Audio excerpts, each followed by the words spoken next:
Love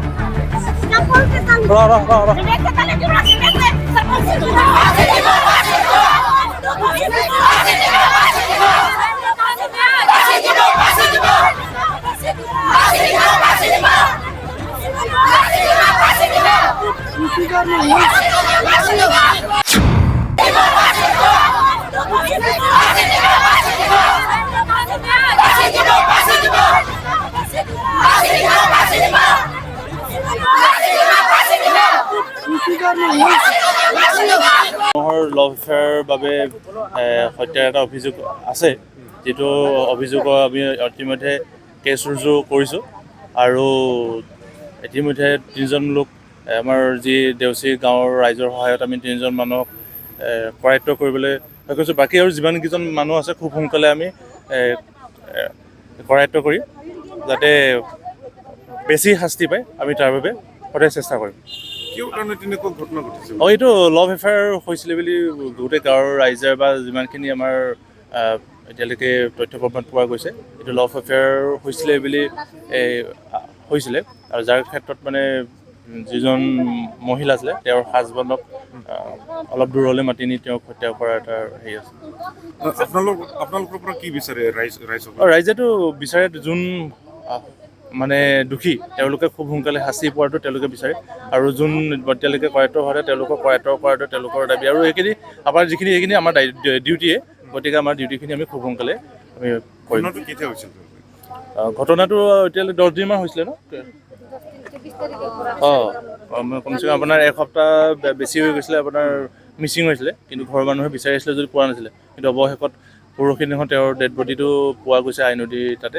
আৰু বাকী আমাৰ PM এক্সিকিউটিভৰ পৰা কৰি যিখিনি আমাৰ কৰণীয় আমি সেইখিনি গোটেইখিনি কাম কৰি আছোঁ। বাকী তেওঁৰ যিখিনি হয় আপোনাৰ PM পৰা যিখিনি কৰি আছিলে, তথাপি চাওঁ আচলতে কি হৈছিলে প্ৰকৃত এইখিনি আমি জানি বুজি ল'ব লাগিব। ঠিক আছে। আজি ধৰ্ণা প্ৰচেছটো হ'ল আমাৰ আৰতী মাৰ্ডি আৰু ধেনা মুৰ্মু আৰু এই সপনা টুডু। এতিয়া ধৰ 4-5 মাহ আগৰ পৰা সিহঁতে কিলেংকিৰি লগাই আছিল। সপনা টুডু আৰু ধেনা মুৰ্মুৰ বুঢ়ীটো ক'ত হোটেলত থৈ পেলাই ৰাখিছে। পিছত আহি পেলাই আমি ধৰিছিলোঁ, তেতিয়া গাঁৱৰ ৰাইজে ধৰি পেলাই আমি মীমাংসা কৰি বুলি মাতিছিলোঁ, তেতিয়া অহা নাই। পিছত আকৌ এই আৰতী মাৰ্ডি পলাইখিনি আপোনাৰ লগত পলাইখিনি ক'তবা লুকাই থৈছে। এতিয়া আমাৰ কোৰ্টত অহা 11 তাৰিখত ফেচলা হ'বলৈ হৈ আছিল। এতিয়া আজি যোৱা 24 তাৰিখত সন্ধিয়াত এটা চম টুডু নামৰ একজন ল'ৰা এই ফোনত মাতিছে, মানে এই কেটলা পহু ফাঁচি লগাবৰ কাৰণে আইনদী ফালে মাতিছে আৰু এই মাটিৰ ফালে তাৰ পৰা এই ঘূৰি অহা নাই। পিছত আমি 1 তাৰিখত গম পালোঁ যে এজন মাছ মাৰিব গৈছিল আপী মানুহ, এই দেখি পেলাই আমাক খবৰ দিছে। পিছত আমি 9টা বজাত তাত গৈ পালোঁ, চাইছোঁ যে মানুহটো সেইটোৱেই হয়, মানে বালিত পুতি থোৱা আছিল। পিছত আমাৰ ক'ব লাগেতো সেইটোৱেই, যাতে এই চম টুডু যাতে অতি সোনকালে পুলিচৰ হাতত ধৰি আনিব লাগে আৰু তাৰ জৰিয়তে কাই তাত ইনভলভ আছে এইবিলাক মানুহ যাতে উচিত সাজা পাব লাগে। ধৰ্ণা কৰিব লগা হৈছে এইটোৰ কাৰণে যে 1 তাৰিখ 9:30 বজাত আমি পুলিচত জনাইছোঁ।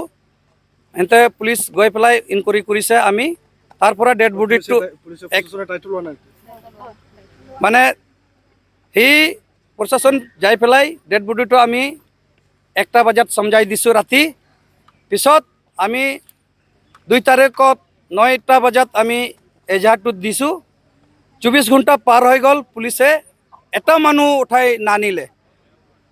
আমি ওলাই পেলাই আমি বাধ্যতা হৈছোঁ যে সপনা টুডুক ধৰি আনি আৰক্ষী থানাত আমি সমজাই দিছোঁ, পুলিচক সমজাই দিছোঁ। এইটো বহুত দুখ লগা কথা আমি আমি আমি ভাবোঁ এনেকুৱা মানে পুলিচ অফিচাৰ হ'ব নালাগিছিল, কাৰণ যোৱা 5 মাস আগত স্বপ্নাথ টুডুক দেনা মুৰ্মুই ফোনৰ যোগেদি কৈছিল, মোৰ আপি ক'ত ক'ত ৰাখি আছে হোটেলত, আনি দিয়া, নহ'লে তোক ফোনত কাটিম, মানে কাটি মাৰিম।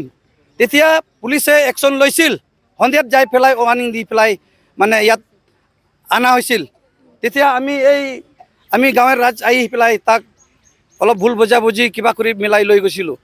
আমি মাৰ্ডাৰ ডেট, মৃত্যু ডেটটো জিম্মা দি পেলাই আমি 24 ঘণ্টা কেছ দিয়াৰ পিছতো উঠাই কিয় নানিলে আৰক্ষী, এইটোৰ কাৰণে আমি সহ্য কৰিব লগা হৈছে পুলিচ থানা।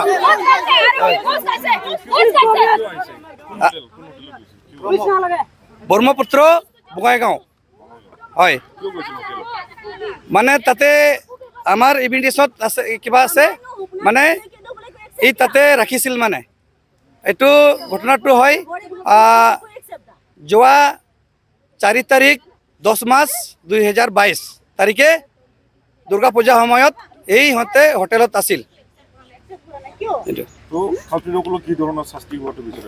আমি শাস্তিটো এইটোৱে বিচাৰোঁ, যাতে সিহঁতে যিমান হত্যাকাৰী আছে, স্বপ্নাথ টুডুৰ লগত কোনে কোনে জড়িত আছে, কোনে কোনে মাৰিব দিছে, এইবিলাক উচিত সজা হ'ব লাগিব, ফাঁচি দিব লাগিব। আৰু আমি এইটোত স্বপ্নাথ টুডুৰ সৰু সৰু বাচ্চা আছে, ইয়াৰ ন্যায় প্ৰদান কৰিব লাগিব। যদি ফাঁচি নহয় তেতিয়াহ'লে আৰু ইয়াতকৈ বেছি মানুহ ওলাই কিনে আন্দোলন কৰিবলৈ সাজু হ'ম আমি।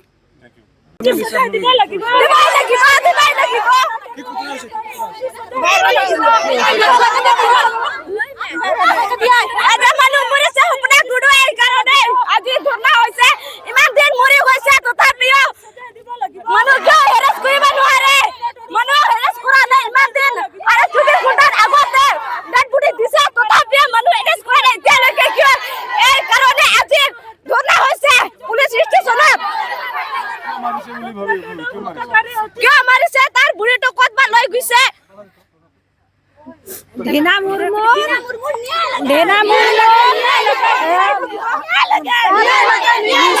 আৰু স্বপ্নাথ ঢেনা মুৰ্মু মাৰি পেলালে। স্বপ্নাথ ঘুষ খাই পইচা দি কিনে বেলেগত মাৰিব দিছে। স্বপ্নাথ টুডুৰ মিছেছ আৰু স্বপ্নাথ টুডুৰ দুজন মিলি কিনে ঢেনা মুৰ্মুক হত্যা কৰি পেলাই দিছে।